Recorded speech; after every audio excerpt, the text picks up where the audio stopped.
Hello, welcome to Module 6 of Water 290 Certification Review, Santa Fe Community College. Tonight we're going to talk about wastewater lagoons and stabilization ponds. We're going to look at Chapter 6 of the Ragsdale Manual and Chapter 5 of the New Mexico Environment Department Wastewater Operator Study Guide. For this lecture, I'm going to recommend that you all look at both. The lecture is a little more heavily dependent on the Environment Department's Operator Study Guide, but I think what you're going to find is the material parallels each other from the Ragsdale Manual and the Environment Department Operator Study Guide. What I would recommend you all do is read through the Ragsdale Manual. It'll give you a really good background on what he calls lagoons. And the details that you're going to be tested on will be found in the Environment Department Wastewater Operator Study Guide. So again, if you're pressed for time, you can just stick with the Ragsdale Manual. But if you're really looking to maximize your study efforts, I would go with Ragsdale Manual as far as reading, picking up the concepts, and a few of them are going to jump right out at you. Then I would read the Environment Department Study Guide, and you're going to find a lot of it's very similar. So it'll reinforce what Ragsdale put out there, what Fred put out there, and hopefully this lecture will help you out as well. Okay, so couple things. Okay, uh, lagoons and ponds, you're going to find that they're interchangeable. Fred Ragsdale uses the term lagoon, whereas the Environment Department talks about treatment ponds, but they are in fact the same thing. And a couple of summaries here from Ragsdale Manual. So lagoons use long detention times and biological waste stabilization to decompose organic material. Um, Couple of distinctions though, if you really want to get down to the nitty gritty, push comes to shove. Wastewater lagoons, they can receive and do receive untreated raw sewage, whereas stabilization ponds, they received the treated primary effluent. So it's more of a secondary process or biological process in the pond if it follows a primary treatment, which, as you may recall, primary treatment is just allowing for the settlable solids in the primary wastewater to come in and settle down to primary sludge. And as we're going to find out later, there's not a whole lot of biological activity in the primary sludge, but in the secondary process, we're going to find that's where a lot of the biological activity in the microbes working their magic or metabolizing the waste takes place. Okay. Another term you'll hear is a polishing pond. And a polishing pond is going to receive a secondary trickling filter effluent. And a trickling filter, recall, is a filter. You can have rock in that filter as the filter media, but you're not really interested in having the rock filter the sewage or the wastewater.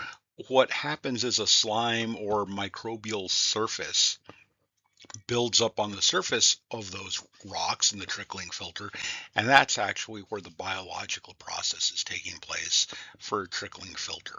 Okay, so once you have that secondary or biological process taking place in the trickling filter, that effluent, and effluent is just the wastewater leaving that process, goes to the polishing pond. So the polishing pond, what it's trying to do is make sure that whatever settlable or suspended material is still in the wastewater effluent settles out in that polishing pond. Okay, so it's what's called a tertiary process, and a tertiary process is mainly a polishing or cleaning type process. So we would do this before we send it to a disinfectant process. And the reason we want to get all those settlable solids out or those suspended solids out is to make sure that the pathogens in the effluent don't have any place to hide from our disinfectant, whether it be UV light, ozonation, or chlorine gas or HTH, solid chlorine of some kind. Okay.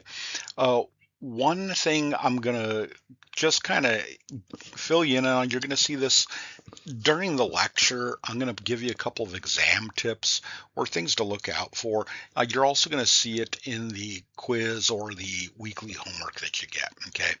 So watch for terms, an exam tip, watch for terms specifying the type of influent entering the pond. And if you know what type of influent is coming in, that's going to help you distinguish between a wastewater lagoon, because that's going to receive untreated sewage, a stabilization pond, because that's going to receive treated primary effluent, so it's going to be a secondary process or taking place in the stabilization pond, and then a polishing pond is going to receive discharge or secondary effluent from the trickling filter.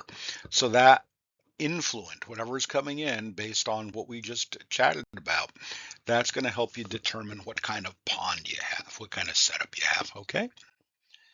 So the advantages of lagoon systems, and here is the citation here where I pull this: Ragsdale Manual, Chapter 6, page 1, NMED Study Guide, Chapter 5, page 1.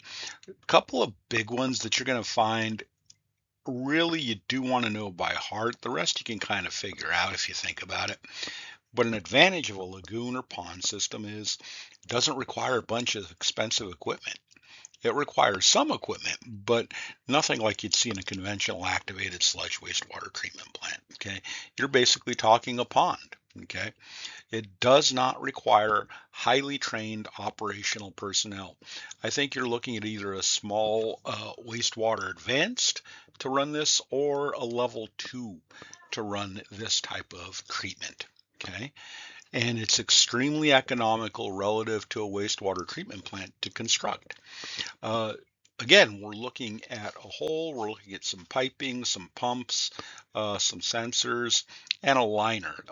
I will pause here and I will say this: neither the Ragsdale Manual or the Environment Department Study Guide put a lot of emphasis on liners in the ponds and lagoons, but I'm here to tell you that the liner itself, it's a geosynthetic material, extremely important with respect to your lagoons or your ponds. Okay, if you have a tear or that liner degrades, what have you, you are going to see groundwater contamination, shallow groundwater contamination in monitoring wells that are nearby. That will cause the regulators to get up in arms and pay y'all a couple of visits and probably give you direction on fixing that liner. But for whatever reason, the Ragsdale Manual and the Environment Department Study Guide didn't focus too much on the liners, but I did want to mention that. Okay, huge important part of a lagoon system. The rest of the bullets in this table that don't have asterisks by them, these are straight from the Environment Department Study Guide. So it says it'll provide treatment that's equal or superior to some conventional processes. Um, it can. Um, if it's a well-run lagoon and maybe not so great conventional wastewater plant, then yeah, you'll find that that is the case for smaller communities. I stress that again, for smaller rural type communities. Um, but that one I'm not thrilled about. You may see it on your exam because the Environment Department put it there. Um, but if I had my bet, my choice, my preference, I would go with a full-blown wastewater treatment plant or a package plant uh, rather than a lagoon. Um, for a few different reasons. One being lagoons take quite a while to respond, and when you get an upset and you get an odoriferous or odorous situation, hard to correct. It can take a month or longer to correct. Okay. Um, the lagoon is adaptable to changing loads. That is correct. Adaptable from the perspective that you don't have to change a lot of settings. Nature and the microbes are going to take care of itself. It's adaptable to land application. So what that means is the sludge that you're building up in that lagoon, yes, you can land apply it. Consumes little energy. Absolutely correct. You're not moving the wastewater around. You're not putting a whole lot of energy. You can kind of call this a passive type process because sunlight's going to be your big energy source, and we'll look at that as why I say that later. Serves as a wildlife habitat. Uh, it can, I suppose. But again, this isn't something that I would say, hey, I want to install a wastewater lagoon instead of a package plant or a regular treatment plant because I'm interested in wildlife habitat. It's a secondary benefit, if you will. Okay. Has an increased potential design life. That is correct because we don't have the moving parts, the moving equipments, the pumps. The design life, the service life, uh, it can be quite extensive. Okay. It's probably the most trouble-free of any of the treatment processes. If it's running well, I'd agree with that. But like I said, if you get an upset in the pond, it's going to take a month or two to process that and get through it. So that can cause problems, especially if you have some people downwind of the lagoons. Okay. Has few sludge handling and disposal problems when used correctly, provided a consistently high quality effluent is not required. So again, that is correct. If you don't have to reuse the effluent on a golf course or parks or what have you, then you're probably okay. No worries about that. Okay. So some disadvantages of this. Um, it does take up a large amount of land, so it's got a large footprint of land that's required. So it's got a pretty sizable surface area. The effluent quality fluctuates with seasonal temperatures. That is correct. So we're not warming up. We're not doing anything other than letting the sunlight warm and provide an opportunity for photosynthesis. So it can fluctuate with seasonal temperatures. And you remember we talked about this in past lectures. The temperature can slow down the biological process, the treatment process, seasonally, what have you, okay, even daily. Here's a big one. This is why I said on the earlier slide, um, it it can provide a good quality effluent as long as you don't need that high quality for land application or parks or golf courses. But if you have an upset, uh, that is going to take weeks to months to get over. And in the meantime, you could have an odoriferous, is what it's called, or a very odor uh, rich type problem. Okay. It treats wastes inconsistently depending on climatic conditions, which is very similar to the quality fluctuating with seasonal temperatures. And here's the mention that I saw. It wasn't really stressed too much, but it was there. It may contaminate groundwater unless properly lined. Extremely important issue there, uh, and absolutely true. And you may have high suspended solid levels in the effluent. That is very, very possible. So you may see a polishing pond at the end of a lagoon or, what have you. You'll end up with a smaller pond to just make sure once and for all that those settleable solids do come out of the effluent. Okay. And there's just a black and white. Again, I don't want to put color in there and really jam up your printer. Uh, there's a couple of lagoons. This one is aerated, I believe. If you take a look at the water surface right here, you'll see it's aerated. And this is a large land area that is taken up by a wastewater lagoon. And here's a couple in series. What I would anticipate is this is basically your primary lagoon, and then you get a secondary right here for secondary processes. And then this one looks like it's probably a polishing pond. But when you think about it, here is a building right here. I don't think it's a house. It's probably where the operator has all of his material and does all of his internal work, offices, what have you. But these are some fairly large trees, but you can see it does take up quite a bit of land surface area. Okay. There are some configurations that I do recommend you guys know very, very well. Okay. And before I go any further, let me state something I should have stated on the very first slide. This module is key to passing the level 2 wastewater certification exam. For whatever reason, the Environment Department decided that level 2 operators, this is where you get hit hard and heavy on this. You will still see things as a level 1 from this module, as well as a level 3 and 4, but level 2, this hits you with a vengeance, okay? So series operation. So all this really means is if we have multiple ponds, series operation means that you can line them up, if you will, and you have influent going to one pond, so it goes into pond one, and the discharge from pond one goes to pond two, and the discharge from pond two goes to pond three. So think of it as a single line. They're in series, one after the other. And this type of operation is best for polishing effluent quality and reducing fecal coliform counts. So what that means is you'll likely have a primary treatment going on here. The primary sludge will settle out. You'll have a great deal of biological activity in pond two. And then pond three, that's your polishing operation, okay? Parallel operation, little differently. Parallel operation, what you have is inflow split evenly among multiple ponds at the same time. And this is best for distributing a really high raw organic load, a lot of waste, organic waste, high BOD load coming in, and you spread it out evenly so you prevent system shock. Okay, and we have a couple of figures that'll kind of explain this to you. Here's the series pond. So you have your raw wastewater influent coming into pond one, hangs out in pond one for a while. Then it goes to pond two, and there's treatment here. And then it goes to pond three. So again, this is primary likely, and that's likely a secondary biological treatment followed by a polishing the pond. So you're basically one right after the other. Okay. A straight line. Think of a straight line.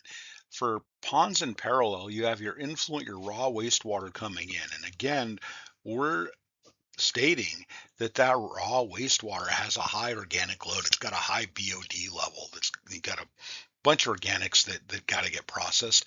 So we would split the flow between two ponds. You could even do a third pond if you had it, but the flow gets split evenly, and that large raw organic load gets split up so it doesn't shock either of the ponds. Pond number one does its thing, pond number two does its thing, and then they're effluent. Once the water's been treated, or the wastewater's been treated, it goes through and it comes together for a single discharge point.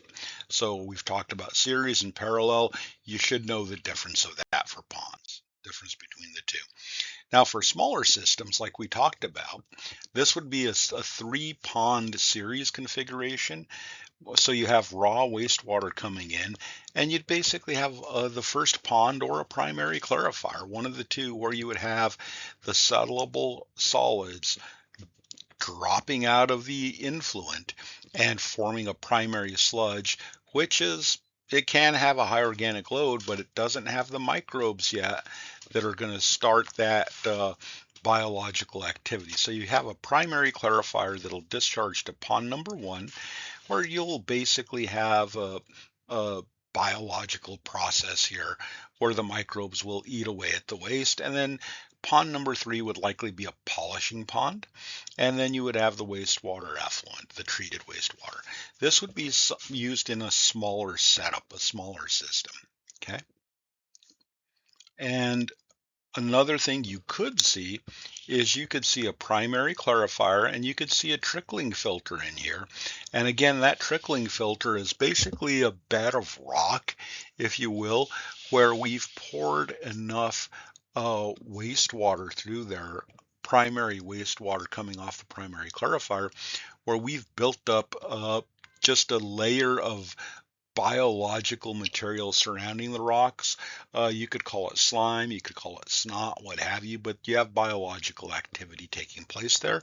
And that trickling filter is going to treat that primary effluent or the effluent coming off the primary clarifier biologically to a certain extent, and then it would pass to a secondary clarifier where once again you would have a biological process taking place. It would be aerated wastewater.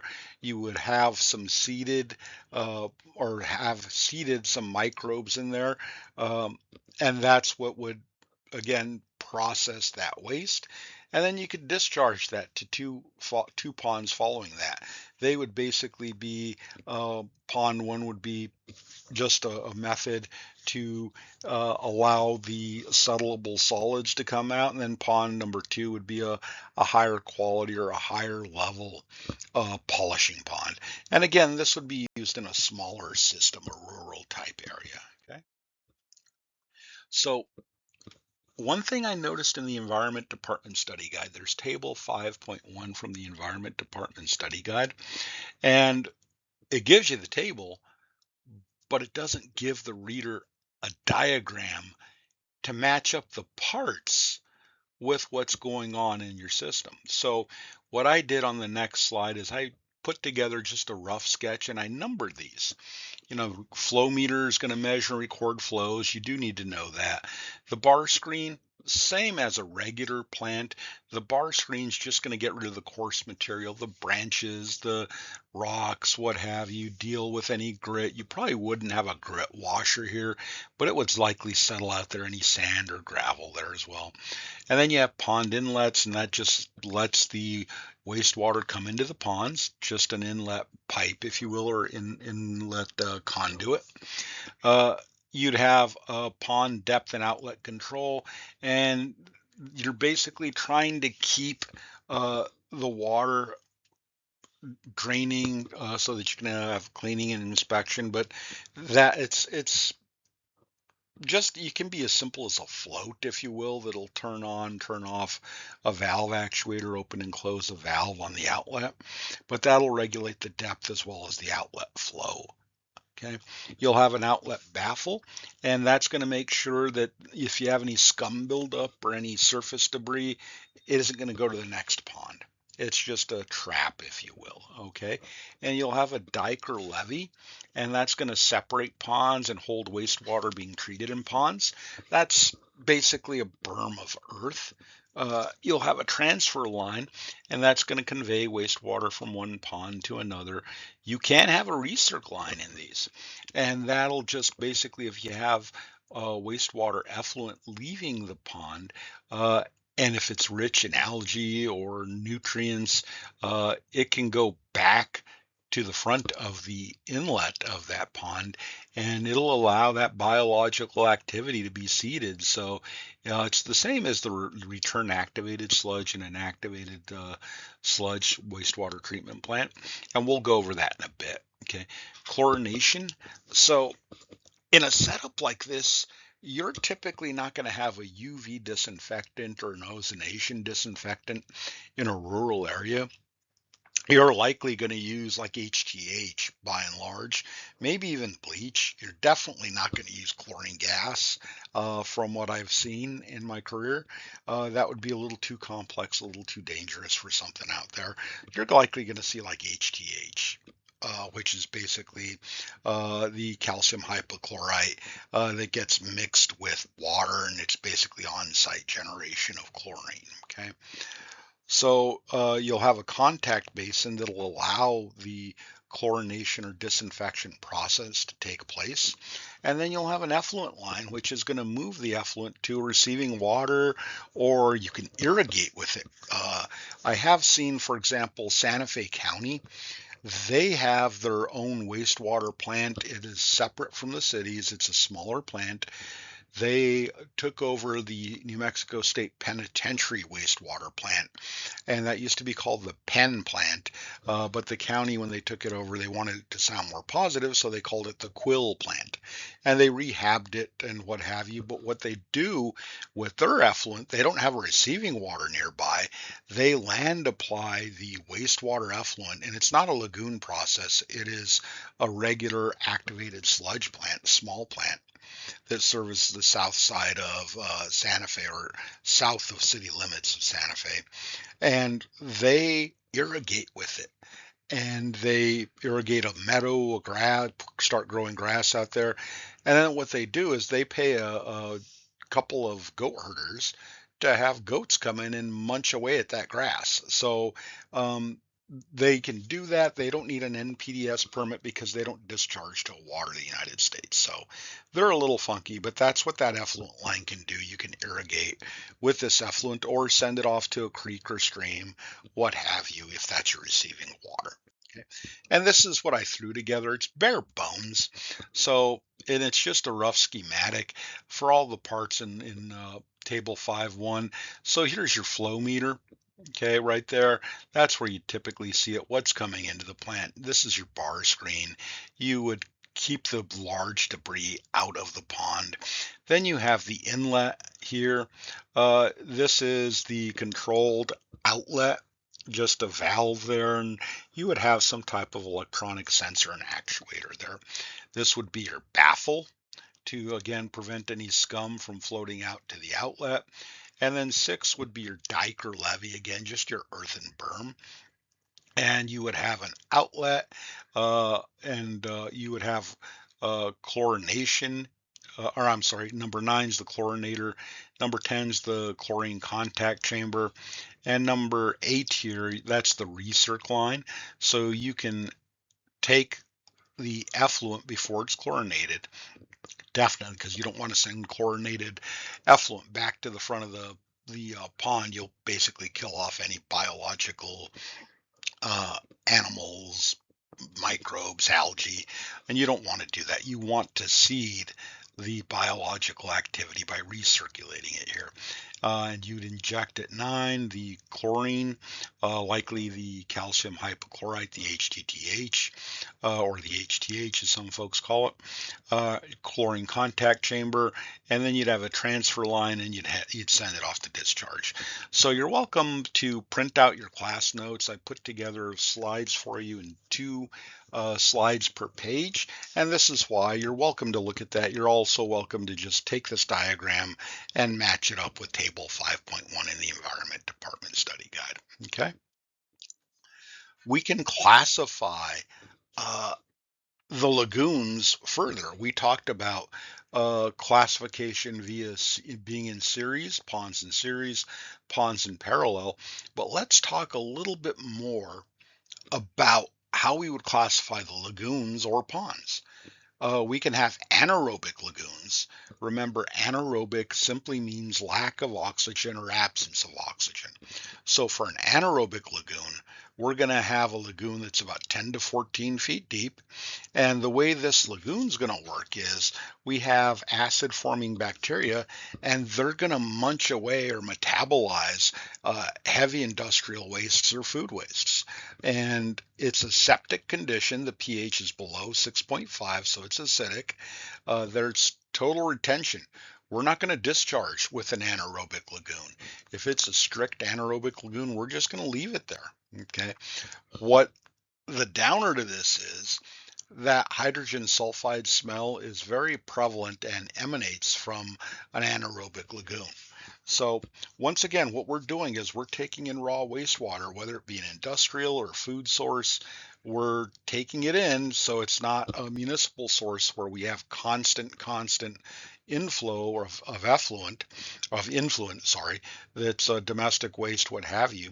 This is a lot more concentrated with respect to organics, and it's just going to sit in that lagoon and get decomposed, get metabolized by these acid forming bacteria, and then the water surface will eventually evaporate.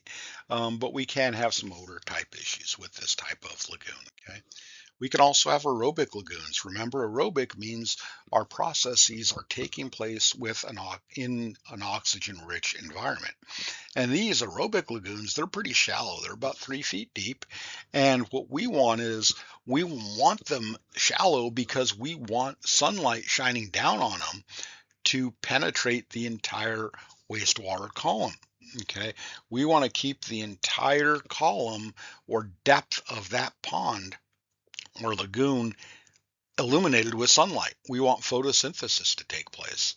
So what's happening is these are typically the final cells in a multi-stage system, or they're a tertiary type pond. So if you ever think about it, a tertiary type pond, uh, it's an aerobic pond. Okay, so a couple things to think about.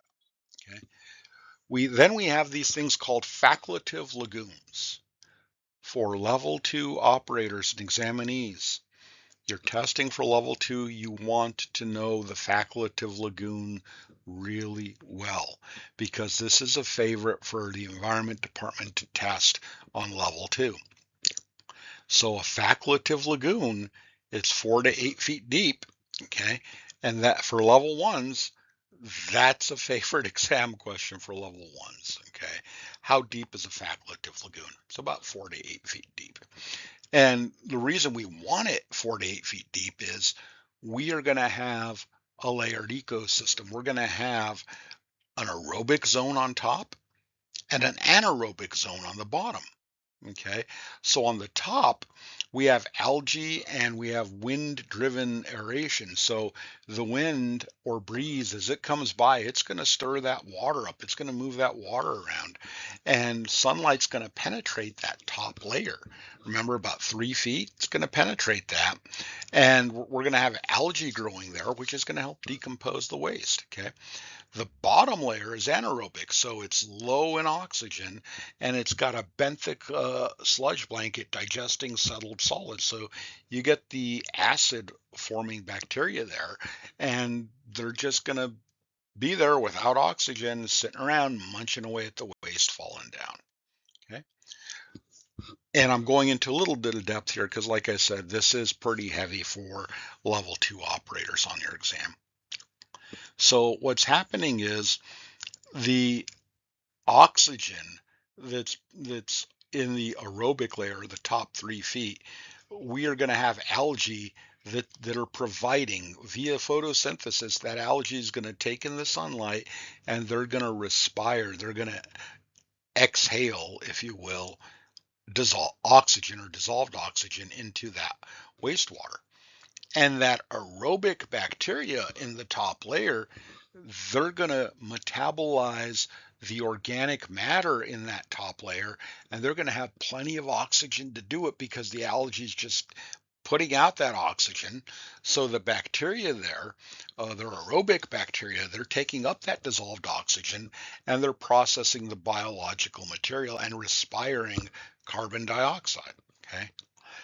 And that process, that cycle just goes on because that carbon dioxide that those bacteria are now respiring or exhaling, if you will, the algae are going to take that and suck it back up. They're going to suck up that CO2 because that's what they want to inhale, not oxygen. They're going to exhale oxygen, but they're going to inhale carbon dioxide, if you will. And inhale and exhale, they're wrong terms, but I just want you to get the idea here. But the algae are going to absorb that CO2. They're going to use it to create sugars, and they're going to pump that new dissolved oxygen back into the pool. And that process will just keep repeating itself on the top layer and the aerobic layer. Okay. Facultative lagoons, a few factoids. They're the most common type of lagoon in use for wastewater treatment in the nation. Okay. Why are they called facultative? Well, the term facultative, uh, it refers to bacteria that can live in both an aerobic or anaerobic environment. So we talked about this, I want to say 2 chapters ago, where these facultative microbes just depends on where they're at. They will adjust, they'll live, they'll survive, and they'll keep doing their job. Okay.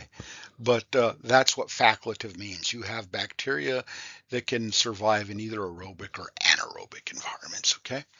And the upper portion of the ponds is aerobic and the bottom is anaerobic. Okay. We chatted a little bit about that.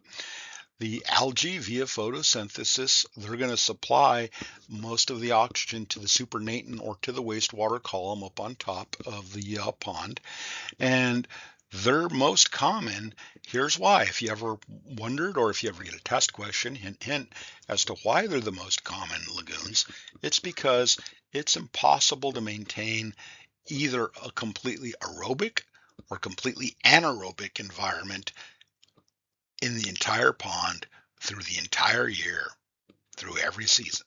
So that's why facultative lagoons are used, because they do adapt to those climatic or seasonal changes we talked about on the third or fourth slide. So if you were ever wondering, you ever get tested, this is why. Okay. So we also have tertiary ponds. Okay, they are known as polishing ponds, like we talked about.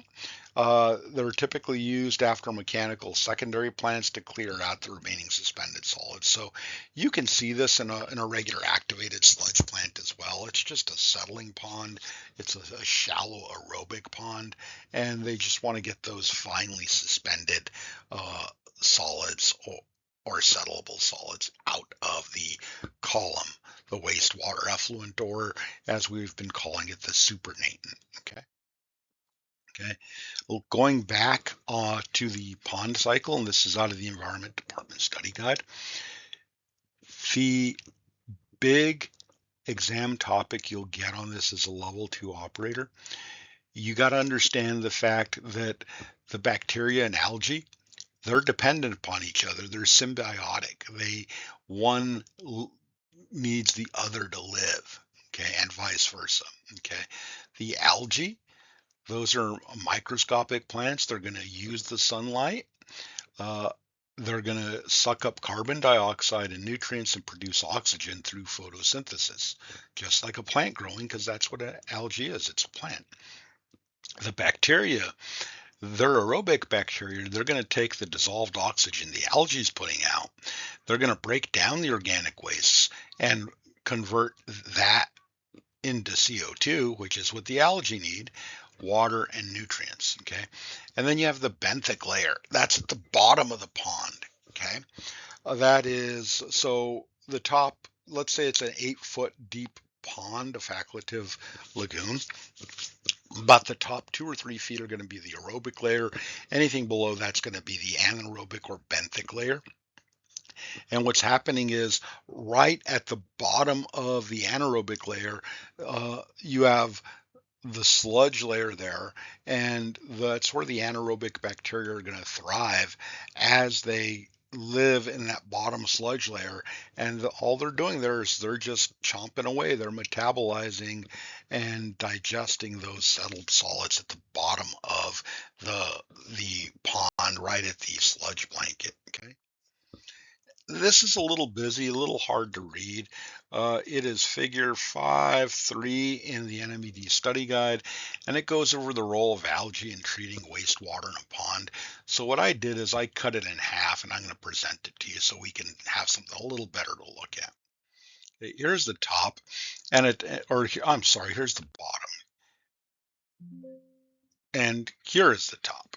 So, uh, you know what, this is a little difficult. I'm going to go over the aerobic, and I'm going to skip the anaerobic simply because I'm recording on PowerPoint and it's hard to go back in a slide. Okay.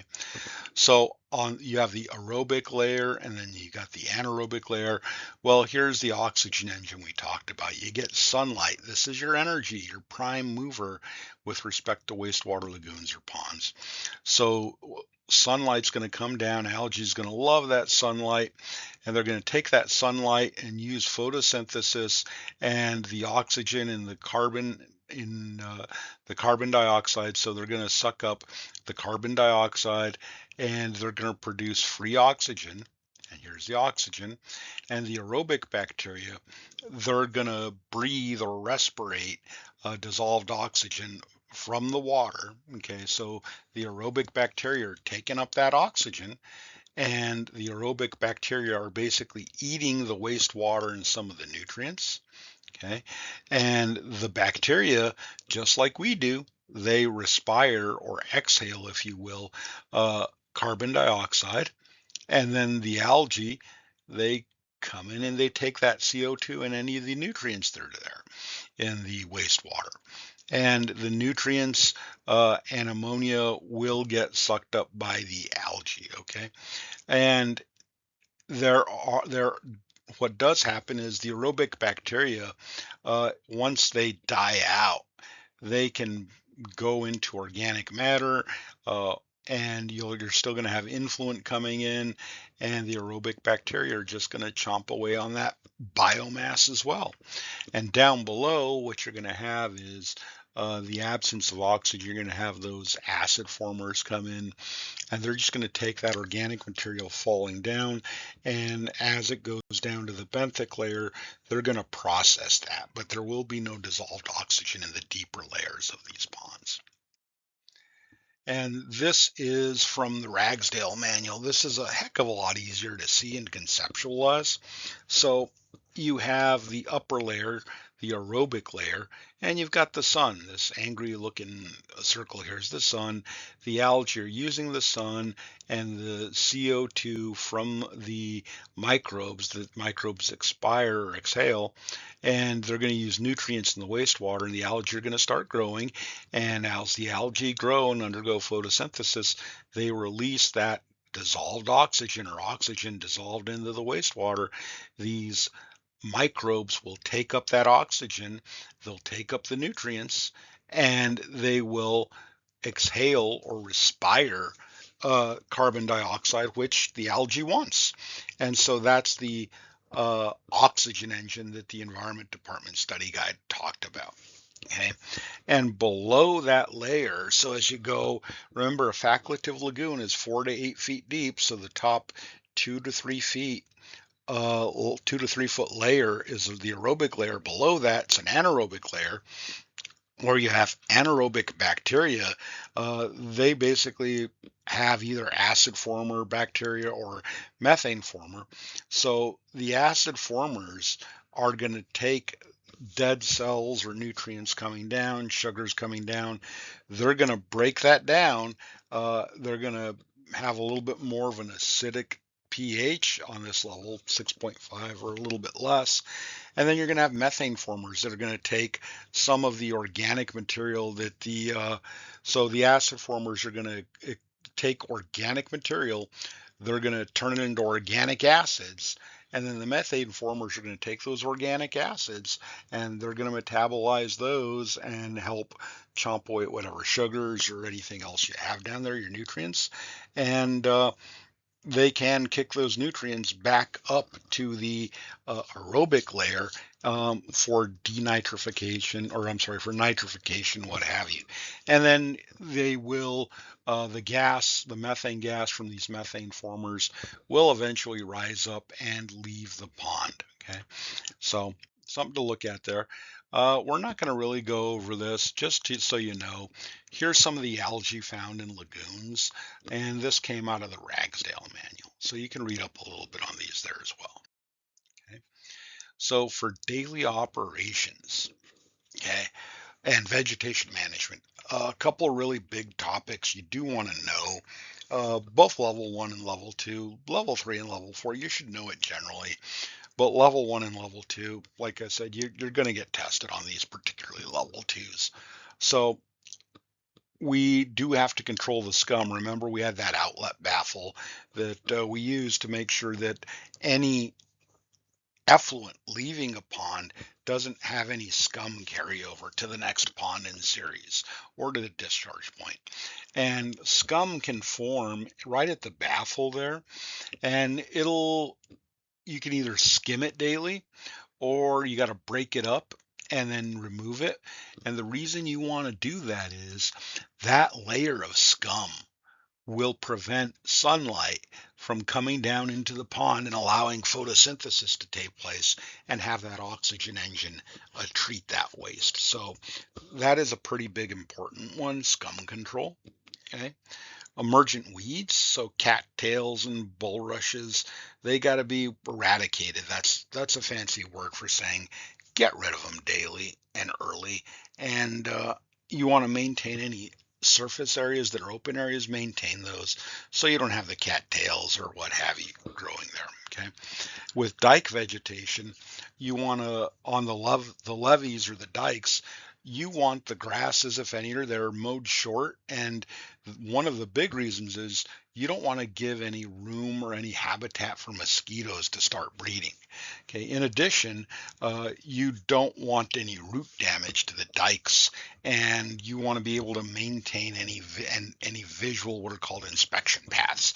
So you want to be able to have your operator walk out there and look at the pond and inspect it on a daily or twice a day basis. Okay, so that's one of the reasons that you're going to maintain dike vegetation. Insect control. Excuse me. I'm sorry, I had to yawn. Insect control. So if you have any weed choked shorelines.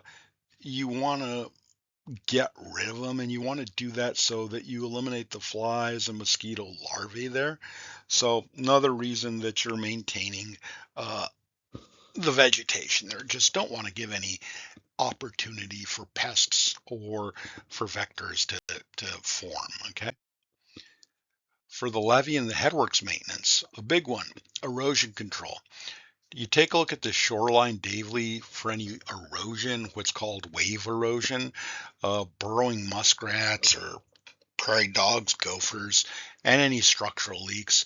And you would be amazed. There's oh the oh it's a muskrat's like a marmot up north, Colorado, Utah, what have you, going up towards Minnesota, Wisconsin. Those things have caused some serious damage to these levees. They just will start digging, putting in burrows, and before you know it, you're having some major issues with your lagoons and your levees. Okay, so just something to look at. Bar screens. You want to make sure as an operator, level two, level one, that any garbage you're raking continuously at the headworks so that you can safeguard. You don't have the potential for either buildup of influent coming in, or you don't want that debris to get further down the line or cause problems with valves in this case, not necessarily pumps. Okay. Grit removal. Uh, Typically you're going to want the grit to settle out before it gets to the pond, the wastewater gets to the pond. So any sand or eggshells, you'll have traps before the pond so you don't have line blockage and you don't lose plant volume to these inorganics that you're not going to be able to treat. You also want to manage the solids disposal for your screenings from your bar screen, any of the grit. And there's this thing called a paint test, a paint filter test. And what that means is you'll have a cone, you'll have a filter there, and you'll pour this stuff, the grit, for example, into the cone. And if it's dripping, you see drips leaving the cone and that filter paper, then you don't want to send that to a landfill. That's the paint test. When you don't see any liquid leaving that cone, it passes the paint filter test and you can send that to a landfill. Some strategies for success. Okay. Um, you want to keep the water depths fairly constant. And the reason you want to do that is you want to make sure that your detention time, the time that that influent spends in the pond, is constant. Okay. You also want to block weed growth on pond bottoms. So that's what that constant elevation of wastewater is going to help you do. Okay. You want to equalize the flow distribution. So as we looked at and saw with the parallel operation of ponds, if you can split the flows carefully, evenly, you're into two different ponds, you're going to prevent that shock load or that overwhelming amount of biological material from coming in and just overwhelming one single pond. Okay, you don't want that one single pond to turn anaerobic, uh, particularly if it's a facultative lagoon. Okay, but if you keep just sending everything a high organic load into one pond, that's probably what's going to happen. It'll go anaerobic on you. Okay, you can have batch operations in ponds, and what it means is you're going to basically look at holding uh, the effluent in your polishing pond or in a storage pond, and you're going to do that so that you protect downstream water quality. You can also do the same thing with your detention, with your wastewater treatment lagoons and ponds as well. You can do what's called a batch operation. So you come up with a strategy when you have what's called a poor seasonal discharge window. That could mean anything from a drought where you want to make sure you have a good high water quality if it's going to overwhelm or be the majority of flow into receiving water. Also, if it's a lower temperature, and perhaps your biological activity wasn't to the level where you could fully treat the wastewater influent or the supernatant, you're going to want to hold it so you can make sure it's treated or polished off in a couple of the tail end ponds. And again, it's designed to preserve or protect downstream groundwater quality. Okay. You can also recirculate. Remember, we saw I drew that little schematic for you. What you're doing when you recirculate is you're taking oxygen-rich effluent that's been in process. It still has dissolved oxygen from the algae, putting it out into the supernatant. So you're going to take that oxygen-rich effluent, you're going to pump it or recirculate it to the head of the pond where you have a high BOD, a high organic coming in, but perhaps a low dissolved oxygen level coming in. And the idea here is you're trying to spur a microbial growth here in an aerobic sense. Okay, so what that'll do is it'll help with the processing of waste, and it will also reduce any odors that you may be seeing, because again, you're going to have a much more effective processing of that waste with that oxygen rich effluent being pumped back in to that high BOD load. Okay. So there are these mechanical systems and aerators. So I told you earlier that the wind action can act as an aerator. It's absolutely true. But you can also have surface aerators. And what that does is when you have high organic loads coming in, or there's not a lot of sunlight coming in, it's overcast for maybe a week or so one time, you're still going to have dissolved oxygen in your aerobic layer with use of these mechanical surface aerators. Even though the algae may not be putting out a lot of DO or dissolved oxygen, these mechanical or surface aerators can help out. It'll also help with mixing action. You'll have mechanical units, and you will keep the microbes in suspension, and you'll avoid what's called layering, firm layering of your pond. Okay, where you have, uh, you know, perhaps a facultative lagoon, you have aerobic, anaerobic, and I know that's what I told you you want, but perhaps they're just so separate, they're not working together. You'd want to be able to avoid that. Okay. Um, so if you're ever working as an operator, we'll go over safety in a bit, and I hope in your job environment they've beat safety to death, because it deserves to be just ingrained in everybody. But if you're ever working near floating or rotating equipment, you're always going to use the lockout, tagout procedures. You never want to stray from that. Okay. This is table 5.3. It goes over the aerator parts, and I would recommend you take a look at it. Not really well presented here, and I didn't blow it up for you, but I just would want to bring it to your attention and say this is something you should look at. Okay, you should understand, particularly level twos. Level ones, you should. Level three and level four, skim through it. Make sure you can at least look at it and figure things out. But level two, you should know this very well. And level one, you should know it decently as well. Okay. So we never get away from this in the wastewater industry.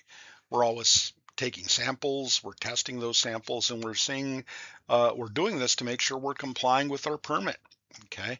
So key parameters that are tracked, that are looked at or examined, analyzed when we take these samples.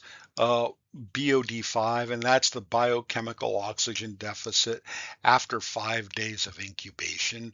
We're trying to see how much microbial activity or bacterial activity is in that wastewater after 5 days, because 5 days is what's called the ultimate BOD. That's the max oxygen that's probably going to get pulled out of a wastewater solution. You're also going to want to monitor for total suspended solids, pH, and fecal coliform counts. Um, the metrics, location metrics. So what that basically means is you're going to have locations where you're taking these samples from in your lagoon. You're going to want to be consistent. You're going to want to keep metrics or statistics or running totals or records by location. Okay, very, very important. We'll do that at the inlet structures or influent structures, and also the final effluent discharge points. That's really where it matters, but we do want to track these at by location. Okay, so flow measurement. We're going to measure the effluent volume, what we're discharging. We're also going to measure what we got coming in terms of millions of gallons per day. That's a federal requirement that we look at our flows, our hydraulics in millions of gallons per day, because we're going to calculate organic loading and we're going to calculate uh, pollutant loading rates using the million gallons per day. Okay. I posted a video on how to use an IMMOF cone to measure total settleable solids. It's not a huge deal, but I did want you guys to become familiar with it. I also posted a separate video, and it's called The Most Important Formula in Wastewater uh, Treatment Plant Work for an Operator. And it's called the pounds formula. Okay, I also put it in there as a hint on your homework, but please watch that video. It's a pretty decently done video. An operator, pretty hands-on operator, decided he wanted to put that together, and you're gonna use that like you would not believe in wastewater, the pounds formula. I will explain it later, but I wanted to just give you guys a chance to take a look at it. Okay. You're going to want to know troubleshooting. Okay. For level two, you want to know tables 5.2 A and B in the Environment Department Study Guide like the back of your hand. Here are three problems you'll likely see because these just seem to be tested heavily. One of the problem, heavy odors. If you have heavy odors, you fix it by increasing, if you have a mechanical aerator, you increase it, you start recirculating the effluent more. You also check for overloading. Okay. And if you have two ponds you can hook up in parallel, you're probably going to want to do that. You're going to want to bring that organic loading down for the ponds. Okay. Another problem, if you have bottom weed growth, here's what you do. You raise very slowly, likely, the operating level of the pond, and you block the sunlight hitting the bottom layer of your pond. You basically cut it off from any sunlight, and those weeds on the bottom layer are going to die off pretty quick. Okay. So I told you we are using algae to produce oxygen via photosynthesis to allow our microbes to process the waste in the aerobic layer of a facultative lagoon. Well, you can have an excess of algae at sometimes. And so you'll get what's called an algal bloom, which means you have algae covering the entire surface. How do you fix it? Well, you adjust the discharge depths or you go into a series mode from a parallel mode. You'll go into a series mode to isolate solids. It's that simple. So what you're basically doing is you're concentrating your solids and you're looking at getting rid of them and getting rid of the algae. Okay. So this is the end of this section. It's about an hour long. I hope I didn't go too fast. But again, I want to emphasize for level two operators, this is a good chunk of your exam. Okay. Levels 1, 3, and 4, you should still go over this because you will see some questions on this. Okay. Um, so if you have any questions, I also posted a discussion link to ask questions about the homework there or provide comments. For your feedback, I noticed the first week we had really good response on the feedback quizzes, the weekly feedback quizzes. It's dropped off second week, and I hope it picks up this week, but you can go back and redo it. It's just tell me what's going right for you, what's going wrong for you. Okay. You don't have to write a page. And if you're doing fine, just say I'm doing fine. No biggie. Okay. I posted already a 20 question quiz like assignment. You can take it as many times as you want. What I did is I took 5 questions from level 1, 5 from level 2, 5 from level 3, and 5 from level 4. What I'm trying to show you is the types of material that you could see in any chapter uh, how it would be tailored, or how any one of the folks going for each of those levels should have an understanding of that material. There are some math problems in there. They're not bad.